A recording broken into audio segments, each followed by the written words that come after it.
This is the first time Jimmy Wayne has been here in 30 years.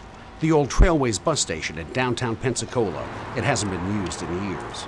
It was here that a 13-year-old Jimmy Wayne would be forced to survive on his own. My mom and her husband dropped me off, and he'd committed a crime, and we left North Carolina running from the law and woke up here in the parking lot, and my stepdad told me to get out of the car. I was in that little cubby of clothes in the back, and I asked for Mom. I was like, "Where's Mom?" And he said, "Get out of the car." And that's when I went around to the back of the car, and I saw my mom leaning against the trunk of the car, and she was crying. She just kissed me on the face, got back in the car, and they drove away. Abandoned. A bus station worker took all his money for a ticket back to North Carolina, where he was quickly found by a cop while hiding behind a bus station there. I was trying to not to tell anyone anything about my mom because she had just gotten out of prison. And I knew if they learned that she had abandoned me here at a bus stop, I mean, she might go back to jail. When he saw me, of course, he asked, "What are you doing?" I was a 13-year-old kid, and I said, "Well, I'd like to go to my sister's house." And my sister's 14. She's already married because my mom had signed the rights over for my sister to be married to an older guy. Jimmy Wayne's life would change forever at the age of 16. When I was in college, my class went on a trip. Homeless and hungry, he offered to mow the lawn of an elderly couple for a few bucks. A couple months later, they offered him their home. And he said, "If you're gonna stay in my home, there's two things you've got to do." And I wanted to tell him, because I was like, "That." The first thing you've got to do is you got to cut off all of your hair, and we want you to go to church. And if you don't do those two things, you got to leave. It's not where you've been, it's where you're going. Was allowed to go to school, was go back to high school. I had a stable home, I had an address for the first time in my life. I had an ID for the first time, and I could go to school. I didn't miss a day of high school. And during this 12th grade, a prisoner from a local prison visited our school on a Think Smart program, you know, Think Smart, Stay Off Drugs, and he played a song, and I remember sitting in the auditorium looking at him, and I said to myself, I can do that. He could do that. And how?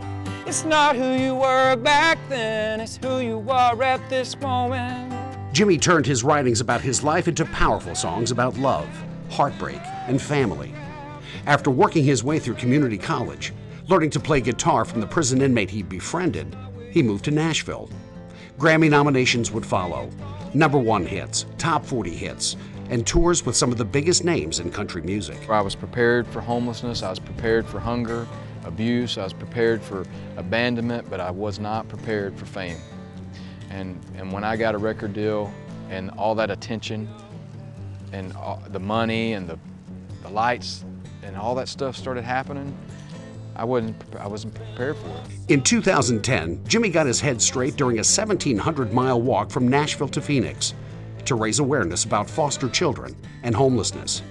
That walk would inspire a best-selling book, a movie, and more songs. It even helped change the laws in 3 states, raising the maximum age for foster care from 18 to 21. I've sang at the Madison Square Garden and have never been more fulfilled than going into a group home helping a kid.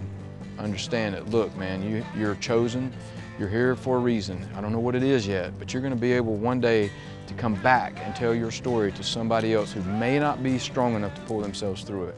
There's 30,000 children a year in America aging out of foster care becoming homeless.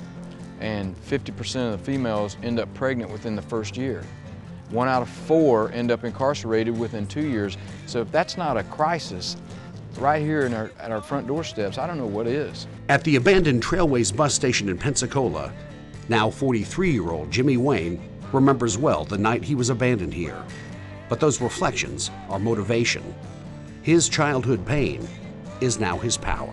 I do one thing, I focus on helping kids, but I do it through my movies, writing, music, speeches, singing, advocacy, everything. But I do one thing, and that's raising awareness for kids. That's what I do.